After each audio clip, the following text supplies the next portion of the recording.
Well, hello and welcome back to the Lamppost Listener. My name is Daniel. I'm Phil. And this is a podcast where we chronicle transcendent truth by traveling further up and further into the classic works of children's literature. This is Season 9, Episode 9, The Thread, which covers chapters 19 through 21 of The Princess and the Goblin.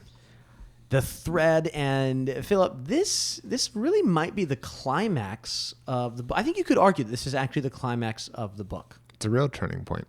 It really is. We kind of, I think, three episodes. Do you know what comes after the climax in a book? Falling action. Which is called in French? Oh, I don't know. The denouement. Oh, that's right. Yeah, I did know that. Okay, that's right. I didn't know that. I've heard that phrase before. I didn't know what it was. I sounded like maybe I did. Don't you always love it when you get to admit that you don't know things on a podcast for, I want to say, probably millions of people to hear? Yes, billions. Billions even. Yep. Everybody's got one these days. Yeah. We reached out to Bono and we said, how did you guys get on every iPhone? And he said, who is this? Please stop calling me. That was such a funny thing. They gave an album away for free and everyone was upset. But I think that a lot of people were upset because they heard you were supposed to be upset. It was a weird thing, too, because U2 has not been relevant since the 90s. Is that a hot take? That's not a hot take, right? It's the only group that's still selling out stadiums. You know what? That is true. They had that, they were in that Las Vegas ball thing. You know what I'm talking about? I know that's not what they really call it, but... The cage? No, that big circle. With the motorcycles? No. Do you know what I'm talking about or no? Okay. Yeah, I saw a preview of it. They were there. So I guess weren't they there performing an album from the 90s? Like, I think they were doing like that or like Joshua Tree, which is from the 80s. I do remember wanting the U2 branded iPod, the black and red one. I thought that was so cool. Why have they always had such a relationship with Apple? Tell me, Bono before we talk about... Bono was friends with Steve Jobs. Oh, was he really? Yeah. So he was like... Was Steve Jobs dead when... had he passed away when that YouTube album came out? I just called them YouTube. We're getting old here. I'm not in the tech world. I don't think so. No, see, yes. He died in 2011, Steve Jobs. And I think that album came out either 2012 or 2013. So what you're saying is Bono probably like still had Steve's password and was like, yeah, I'm going to log in. I'm going to log in. I'm going to put our new album on everyone's iPhone and they'll love it. I think the problem was that you couldn't get it off. You could not. Yeah. For a while, you couldn't delete it. There's there and there's there in the shuffle. Which is not really the Apple way of doing things. Everyone on Android is like, oh, here's the Best Buy app. It's like, it's 2017, man. Why is there a Best Buy app on here? No, not Best Buy, Blockbuster. Sorry. Blockbuster. They have the same logo. All right. Well, before we get lost here in the shuffle, we'll go as shuffle iPod. That's good, right? Yeah. All right, well, let's turn now to these three chapters that we're going to be covering today, and I'll start with our summary for chapters 19 through 21. As Curdie sits trapped in his cave prison, the goblins discuss what should be done with him. It is eventually decided by the queen herself that Curdie should be fed to their pets. Meanwhile, Irene awakens in her room from a frightening noise. Remembering her grandmother's advice, she places the ring under her pillow and begins following a mysterious thread, believing it will lead her to the safety of her grandmother. Surprisingly, it does the opposite. Irene follows the thread a great distance, traveling out of the castle, into the mountains, and below ground until she eventually is led to Curdie. Curdie, who is astonished at her appearance in the middle of this goblin's lair, follows Irene through the cave. While passing the goblin's royal family, Curdie removes one of the queen's shoes to see her 6 disgusting toes. Irene and Curdie are able to escape from the cave back to Irene's home. Good summaries. A lot happens here, but let's start with Goblin Council's chapter 19 before we get into this mysterious thread and the escape. We get to see Hairlip pretty soon. He's asking about a plan. Yeah, Hairlip shows up wondering, how long is it going to take for Curdie to starve to death? Yeah. What is his father's response here? This is so funny. He says not many days, I should think. So they're both not experienced. They're also not that bright. They're clearly not really in charge. Well, they don't really know, though, because the king goes on to say that, they eat a lot more than we do. The king says, we're like 90% skin and bones. They're all intermittent fasters. They're able to go. And he's like, well, they have to eat like 2 or 3 times a day, so I assume they'll die pretty quickly. Right? I actually think I would defend the goblins here. I think that's a pretty decent guess if you don't know much about human, biology. To be like, oh, they eat 2 or 3 times a day. If you just maybe take some food away for a day or two, they'll be gone. Yeah, they clearly need to eat that much because they needed to survive, right? Yeah. So as they're deciding or talking about this, they're trying to decide what to do with Curdy. What are some of the options that we have, Phil? Well, first they talk about how he's the queen's property, so she gets to decide. Yeah, I'd love to know a little bit more about Goblin law here. How exactly does that work out? Yeah, I'm curious, and they're also asking questions like it says either salt or fresh. They're not going to give him any meat, and they have salted meat and fresh meat. Yeah, interesting here, right? A lot is going on. Fresh. But as this conversation goes on, the queen comes to the conclusion or she says something about taking care of him as meat. And the king's like, oh, if you guys want to eat him. Yeah, I don't really want some myself. Yeah, he's like, you can go for it. I'm not super interested in eating him. And she's like, oh, no, I wouldn't eat him either. That's disgusting. We're going to feed him to our pets. And so they decided we don't necessarily want to starve him for long because we want there to be enough for the little pets to eat. And it's kind of left at that. Although, as this conversation is going on, Curdy does give in one more little song here. Now, you got to read it last time. Do you want to go back again and read one or no? I think we should read parts of it. All right. Do you want to read it? The parts that stand out to me. What's the good of that, sir, said the little bird. Why, it's very pat, sir, plain without a word. These rhymes seem a little stronger because he's been working on them. Yeah. He has plenty of time. Last time, distractions. Not his best work. Right. He goes on here. I'll read the last little part here because it will come up later. Are you doing the part with the toes? Yes. Yes. Okay, good. So he says, go to bed, goblin do, help the queen take off her shoe. If you do, it will disclose a horrid set of sprouting toes. And the queen roars with rage when he says this. And again, just so listeners remember where we are in the kind of, maybe you want to call it a goblin palace, where there's different chambers inside the cave underground.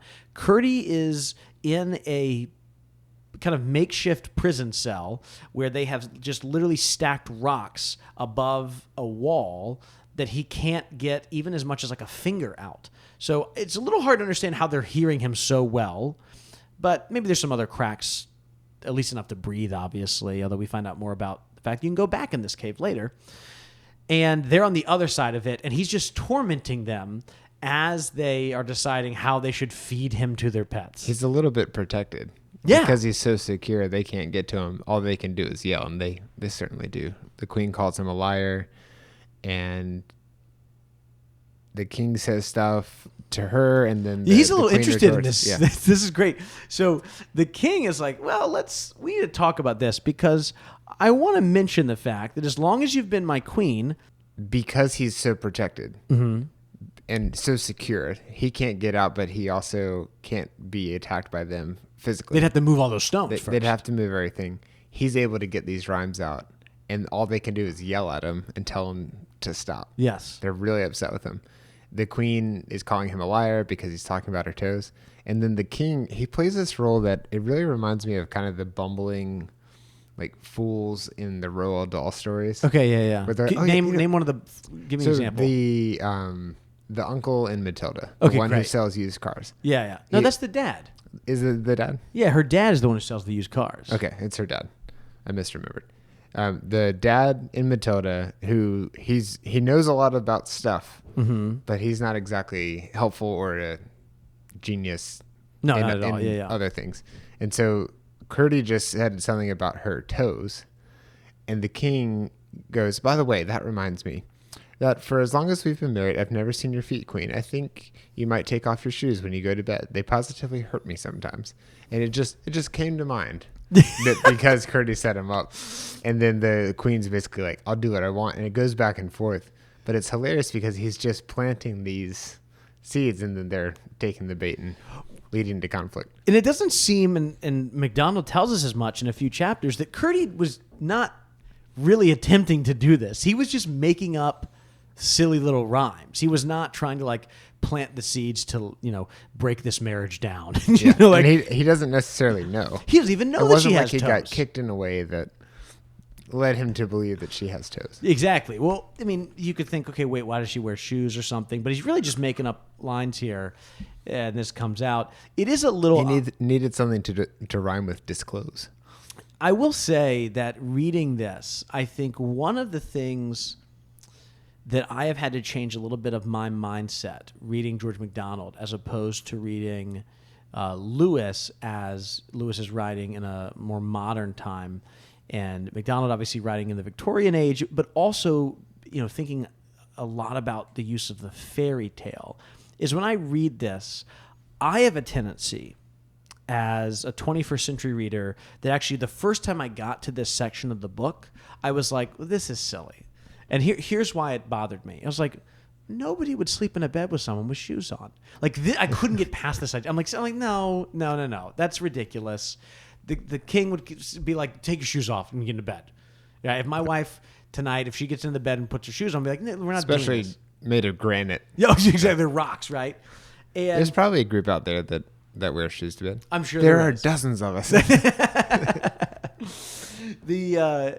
But what's funny is that's like I'm wrong in having that's taking me out, because that's not the way in which MacDonald wants me to read this. It's supposed to be a fairy tale, right? Mm-hmm. And the thing is, I often have been approaching this book through the lens of kind of modern fantasy, where everything can be fantastical and wild and be different than our own world, but it still has to make sense. Does that make sense? Did you know what I'm saying when I was like, it has to make sense it has to be logical still? Yeah. Right. I think it's important to remember which time you're in and which time the story was written. Yes. And what kind of frame of what should be the stuff around it? Where would you have been if you were reading this? Because you can't anticipate the future. You're not going to successfully write a story that people in 300 years are necessarily going to want to read. Well, and you're right. It's a different mindset to read this kind of story. It's a different mindset because and it's not like everybody just wore shoes in Victorian. It's not like, oh, well, back then it wasn't weird because they all wore shoes to bed. That's not what I'm saying at all. But what I am saying is that when I read Cinderella, mm-hmm. I don't ever, go ask the question, well, what if another girl's foot fit the shoe? It would ruin the whole plan. Why is the king trying to fit shoes on girls? Like, you know what I mean? Like, I don't ask that because that's just the story. It's a fairy tale. I don't ask those questions, right? And I'm trying now as a reader, and I wonder if any of our listeners are experiencing this too, I'm trying to put myself in the mindset of reading a fairy tale where I let some of that logic kind of go to the side. Whereas when I read, I've been talking about that I've been reading through The Wheel of Time the last few years. When I read through Robert Jordan and I get to all the kind of wild, fantastical elements of his work, I still have to make sure that the characters' decisions are logical. And they really are. Like, the interpersonal relationships between the characters make sense even in our world. Does that make sense? Yeah. And I think a lot of modern fantasy is that way, whereas that often isn't. I just named Cinderella, but I can think of some other fairy tales. Like, go to like Rumpelstiltskin. Go like a bunch of different things. You're like, this is a little silly, but that's not the point. And so I'm having to, as we have the benefit of being able to read these a couple of times, when I read through the second and third time through this, I kind of tried to go into it saying, I'm reading a fairy tale, and maybe that means my characters are a little bit more one-dimensional. And I think what's interesting, and I do this in my own classroom, or I've learned this over the years, when you and I hear a one-dimensional character, we automatically think bad, right? Like saying that someone, oh, that's such a one-dimensional character, feels like a pejorative, right? That you're handing out to a person or to a character or maybe to a writer of something. And yet, a lot of our best fairy tales are very one-dimensional characters, and that's not a bad thing necessarily. I think a lot of our modern storytelling, which I don't think is bad. I read a ton of modern books. I'm not putting it to the side, but this goes back to On the Reading of Old Books, what Lewis tells us, which is that if we spend all of our time only reading books written in our own time, then we think that everything is just like that.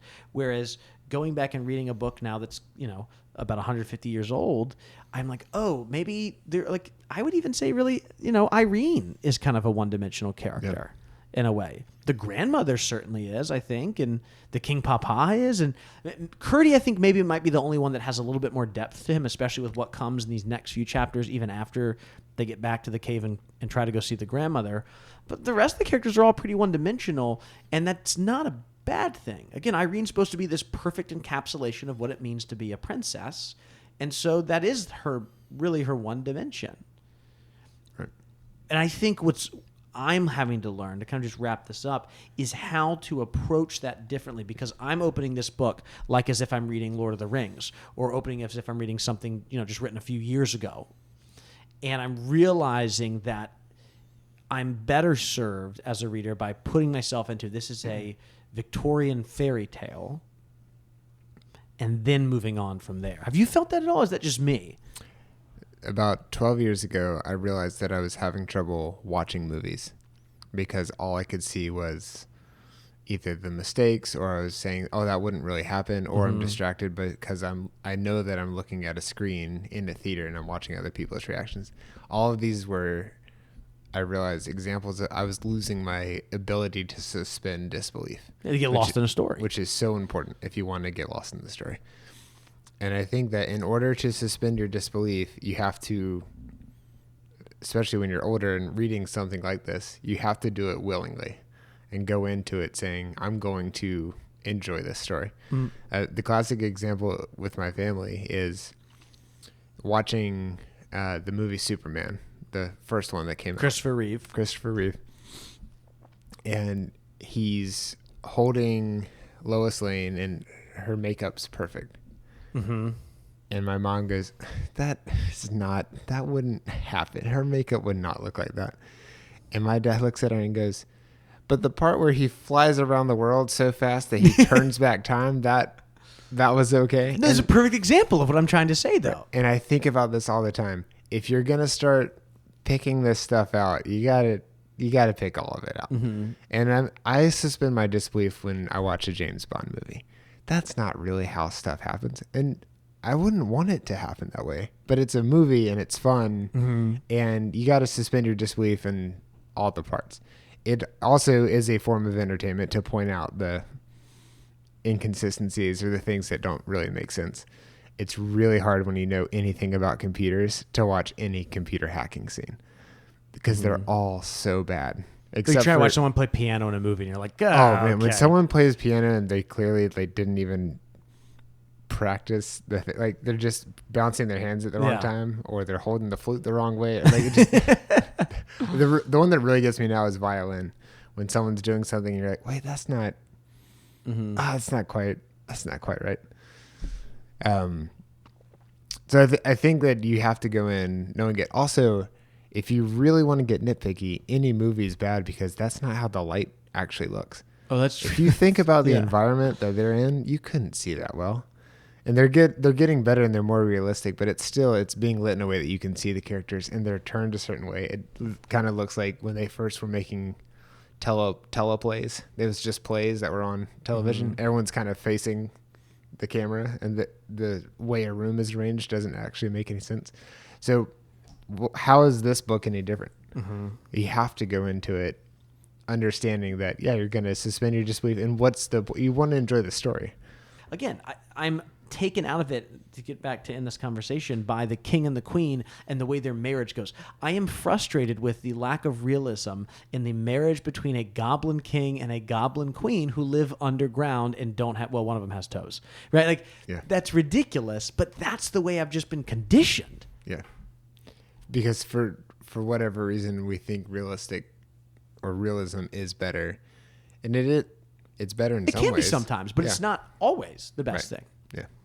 All right, well, let's move on. This was fun, but let's move on to chapter 20, Irene's Clue, because this might be the most famous part of the book. This is the chapter. Well, actually, let me go ahead. Why don't I read the first paragraph or so? Let's hear it. It's out of copyright. Read two. I'll read. I want to just read. We'll just read the next two chapters instead. How about that? Read the whole book. That same morning, early, the princess woke in a terrible fright. There was a hideous noise in her room. of creatures snarling and hissing and racketing about as if they were fighting. The moment she came to herself, she remembered something she had never thought of again, what her grandmother told her to do when she was frightened. She immediately took off her ring and put it under her pillow. As she did so, she fancied she felt a finger and thumb take it gently from under her palm. "It must be my grandmother," she said to herself, and the thought gave her such courage that she stopped to put on her dainty little slippers before running from the room. While doing this, she caught sight of a long cloak of sky blue thrown over the back of a chair by her bedside. She had never seen it before, but it was evidently waiting for her. She put it on and then, feeling with the forefinger of her right hand, soon found her grandmother's thread, which she proceeded at once to follow, expecting it would lead her straight up the old stair. When she reached the door, she found it went down and ran along the floor, so that she had almost to crawl in order to keep a hold of it. Then, to her surprise and somewhat to her dismay, she found that instead of leading her toward the stair, it turned in quite the opposite direction. One of my favorite parts of this entire book so far is this paragraph and a few that follow after it, where the thread doesn't just go to where her destination is. It's all over the place. Mm-hmm. And it doesn't make any sense. Talk about a metaphor for following the Lord. Oh, very much so, yes. I'm not saying it's obvious, but it's so clear once you know what it is. Suppose your faith was a thread. Right. What might it look like in this world? Maybe he's not guiding you where you think you should go. Mixed in with that is also, I just keep thinking about the little slippers and the cloak of sky blue and a ring and a thread, all things that you can buy on TV via the QVC channel. It's just such a funny assortment of props. All these things come together because she's going to go on a long journey, and if you just were to hop out of bed running away for a fright, she might not have shoes on, she might not have something to keep her warm, but all these things kind of come together. There's a grandma's providence here, right? Right. She's literally giving her everything she needs for the journey and the directions to the journey. She just has to keep. She has to just looking trust for it the and thread. trusting it. Yeah. She has to trust the thread. And then later, she's gonna try to convince someone. Oh yeah. And it's so beautiful. It's so great. And again, this is, as I mentioned, this is probably the most famous part of the book. I think even people who are reading this for the first time with us. I was going to say it's famous now. Just broadcasted to millions of downloaders. Might have heard it before.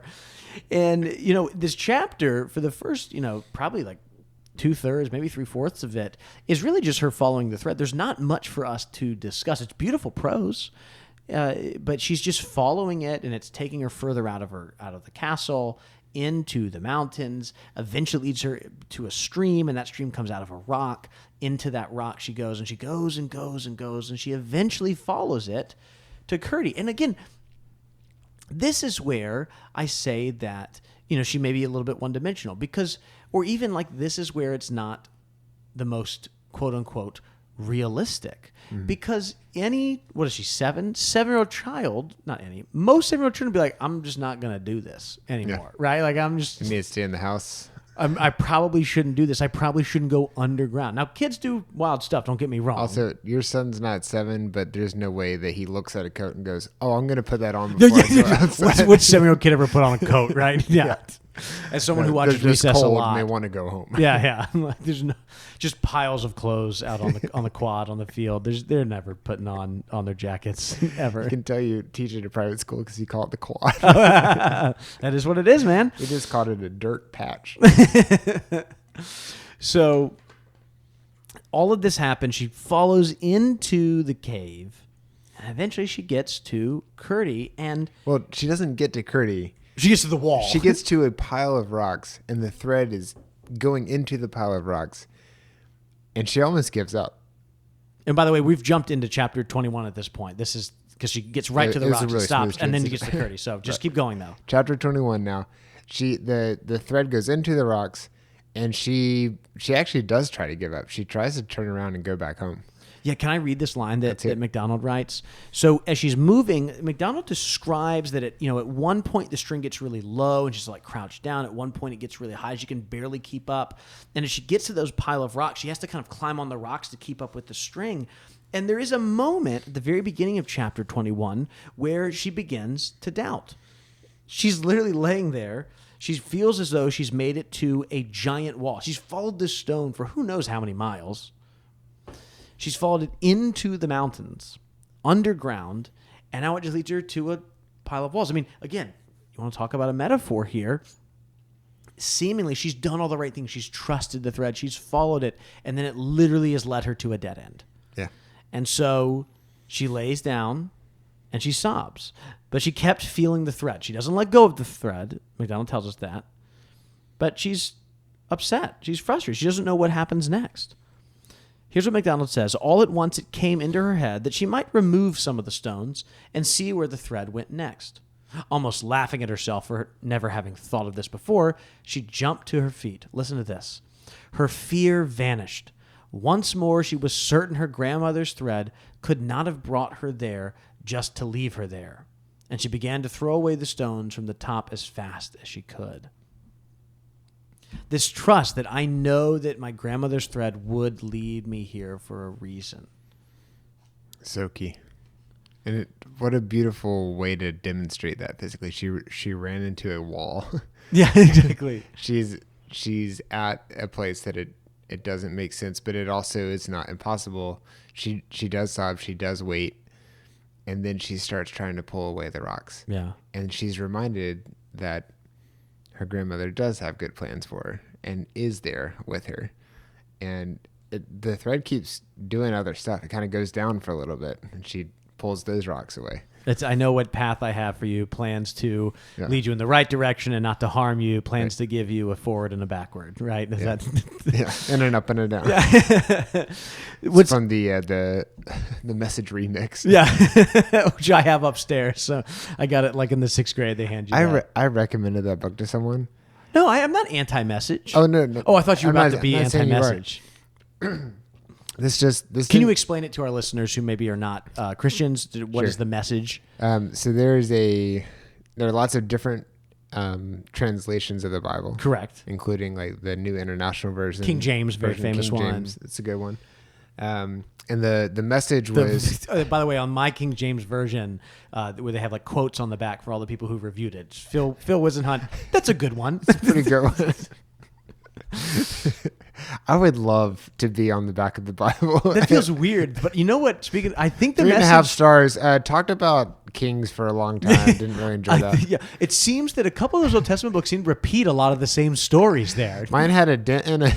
There's 4 books at the beginning of the New Testament, all telling the same story. What is that about? Right, a lot of repetition. Dude, by the way, I think the message actually does have like publication blurbs on the back of it. Oh, really? I think so. Well, because it's technically not like. It's not a translation. It's not the Bible by God. Right. It's the Bible by Eugene Peterson. By God and Paul. By Formerly God, Saul. Yeah, by God with Eugene Peterson. Yeah. So Eugene Peterson took it and wrote things in a way that were more modern.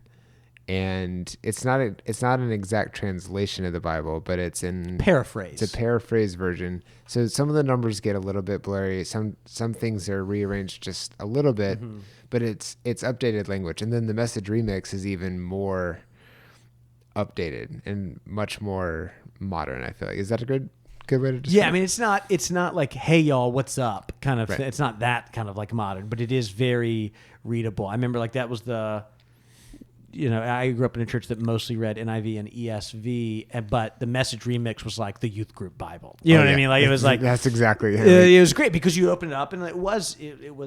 I'm not. I think it can be really helpful to hear things. A lot of times in my classroom, we mostly use the ESV at my school, which is the English Standard Version. But we'll listen to the Message to kind of get a better context, because sometimes it can be a little hard if we're reading something that's narrative. The ESV, if you're a 9, 10, 11-year-old, it can be a little challenging, and so the Message can kind of help us contextualize it, and then we go back to the actual here's the the translation that we're actually going to look at. One of the best parts for me is the letters, Paul's letters to different. Oh, I just the A's and the B's. The typography, it's unparalleled.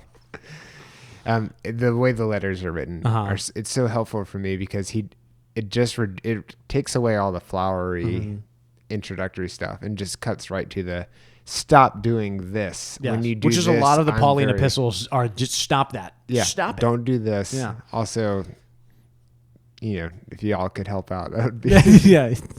All right, how did we even start talking about this? Oh, I was making up my own version of Jeremiah 29. Yeah, for the plans I have for you. Yes. The thing I was going to say about the message remix is I've experienced this twice recently, but the message remix, I was telling someone about it because they said they were trying to read the Bible, but it was a little hard to understand what some of the stuff was. And I said, a great introduction can be the message remix because it puts things in a very modern term, it paraphrases things, and it's a little bit easier to understand. You should still read it alongside the Bible. Sure. In a translation like in a NIV or ESV, but it's helpful to have both. And in 20 seconds, they send back a text message. Ball. Oh, wow. And I thought, whoa. That was, it's ordered. He's like, I'll be here tomorrow. I'm like, oh, okay, all right. And then the next day, he's like, it's in my car. I'm like, oh. Right. I was kind of hoping he would read it. And he's like, I take it to the park and I read it there. I'm like, okay, this is great. Yeah, keep going. All right, well, diving back into the chapter now. Literally. So she is able to remove the stones and realizes that it's Curdy on the other side because she hears him singing, jabber, bother, smash. You'll have it all in a crash. Jabber, smash, bother. You'll have the worst of the pother and smash, bother, jabber. And then that's when she shows up.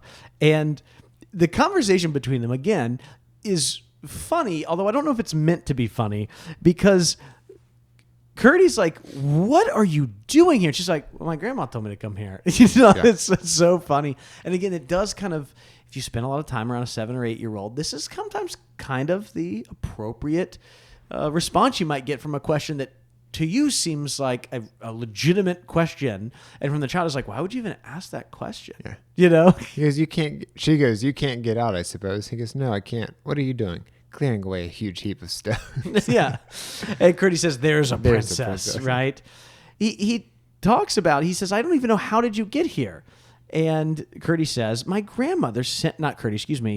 says, my grandmother sent me after her thread. And Curdy's like, that makes literally no sense. I have no idea what you're talking about. But he also says it doesn't matter. No, it doesn't. And then she says, it does. It does matter.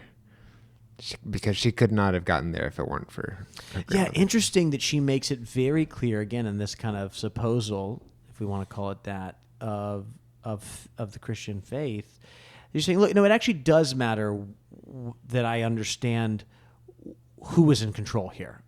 Just saying, oh, well, you're here and you're to help. Great, we're done. And she's like, no, I need to actually make sure we acknowledge that it's my grandmother who's been the one who has brought us here. Yeah. They do move the stones, and once they move it, by the way, while they're moving it, Irene keeps saying she's got to follow the thread, whatever she does, right?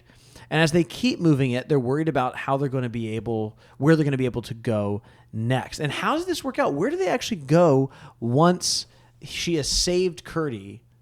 She doesn't turn back around. Yeah, did they keep going further? Yeah, like so further into they the go cave? Further in and further up is what you might want to call it. They instead of turning still around, don't know what that means.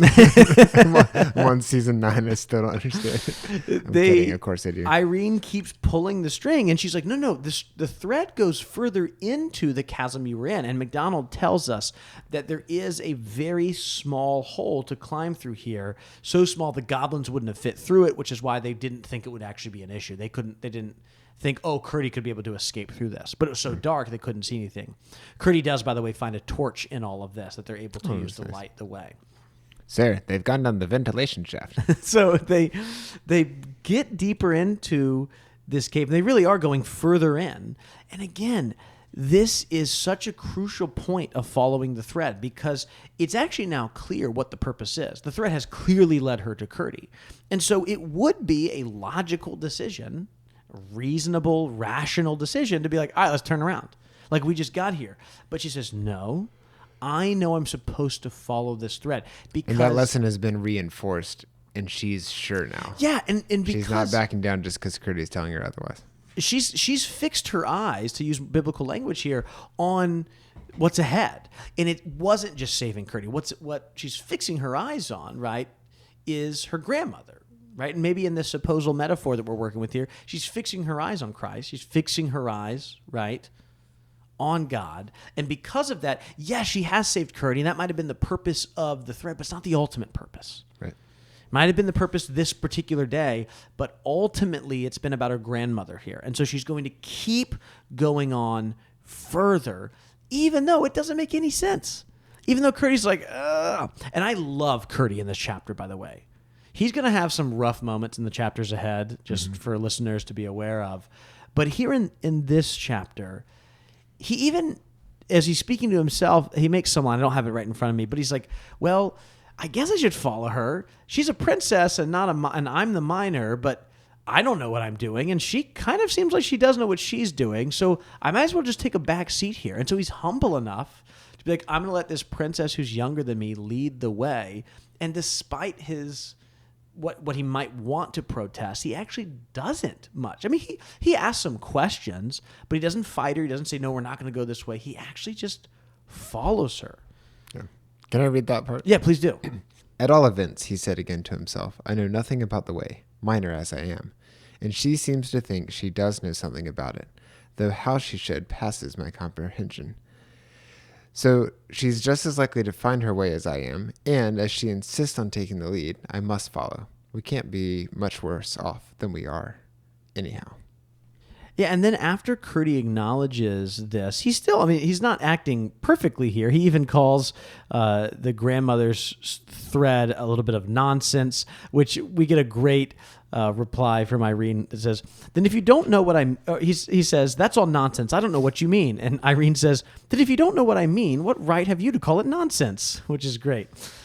As that conversation continues, Curdy does, the king and the queen, and this has been a theme throughout the whole book. Irene is taken aback by the fact that the goblins have a king and a queen. She's like, well, how could these vile creatures have a king and the queen? Because again, MacDonald keeps telling us, right?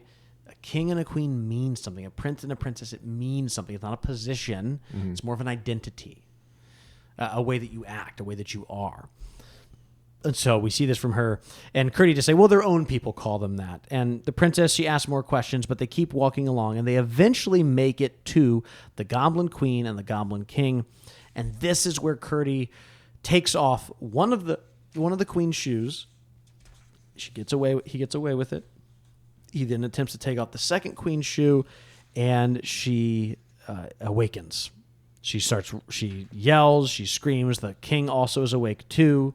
And they have to start running. Thankfully, though, they're actually able to make it out pretty quickly. They follow the thread. There's actually not much of a conflict here. Right. Yeah, I thought this was going to lead to this whole thing. And nope. He just runs and they get away. They get away. I'm sure we've got more to go, right? We're only 70% through my Kindle right here. But they do eventually get away, and they make it out all the way back to her castle. But I want to mention one final thing before we leave this chapter. And that's this continued conversation that they're having about the existence of this thread, which, by the way, Curdy is not able to perceive. He's still not getting it. Like, no. It just saved everybody, and he doesn't fully understand. It's going to take a little bit more for him. But some of it makes sense, because listen to what happens here. Curdy doesn't have what's in front of him, and Irene's trying to help him. But I think Curdy is somewhat in a position where I can have a lot of empathy for him, or at least sympathy for him, for his predicament. Here's what Irene says. Now, Curdy, she cried, won't you believe what I told you about my grandmother and her thread? She says this, by the way, after they've made it all the way safely out. For she had felt all the time that Curdy was not believing what she had told him. There, don't you see it shining on before us? She added. I don't see anything, persisted Curdy. Oh, then you must believe without seeing, said the princess, for you can't deny it has brought me out of the mountain. I can't deny we are out of the mountain, and I should be very ungrateful indeed to deny that you had brought me out of it. Well, I couldn't have done it but for the thread, persisted Irene. That's the part I don't understand. Well, come along, and Looty will get you something to eat. I'm sure you must want it very much. And this eventually is kind of where the chapter ends. He decides to at least go inside. But again, Curdy's like, I just don't see it. You were the one who saved me. And Irene, as a true princess, says, no, it wasn't me. Yeah, she keeps insisting. I'm not going to take the credit for it. It's also interesting how she backs off. She goes, well, let's go get something to eat. Are you looking at some of this from an apologetics perspective? I'm looking at it from if you're trying to do ministry with your friends. That's what I mean. Yeah. Yeah, just kind of maybe back off for a second and wait for another opportunity to. I'm not saying stop, but you do something besides just saying the same thing. Yeah. She said it like 5 times at this point. Yeah, she's obviously not convincing him, so she uses hospitality instead. She uses hospitality, literally gets him in the door, and then says, I want you to come see my grandmother. And he's in no position to refuse. And so they start walking up the stairs. Mm-hmm. Great 3 chapters. Any final thoughts before we move on? I want to know what we have to look forward to. What's coming up? Next time, we're going to be looking at chapters 22, 23, and 24. And in those chapters, our friend Curdy is going to have a hard time with Irene's grandmother. In fact, he's going to actually doubt that the thread and grandmother even exist. Right. We have a chapter with the old lady and Curdy. Curdy and his mother follows after that. And then chapter 24, Irene behaves like a princess. Well, Phil, that'll just about do it for us today. I'm excited for those next few chapters 22 through 24, next episode. Me too. Well, this episode that you just listened to is made possible by our patrons over at patreon.com. If you'd like to support the show, you can listen to a bonus episode each month, along with other rewards. Special thanks goes to John Marr, Emily Wakefield, Ryan Smith, Andrew Trophy, Becca Brown, Christiana Line, and Ian Wooten for supporting us at our top tiers. If you have any listener feedback, feel free to email us at hello@lamppostlistener.com or leave us a voicemail at 406-646-6733. As always, we appreciate a review wherever you listen to this podcast. Thanks again for coming along. We'll be back soon. See you.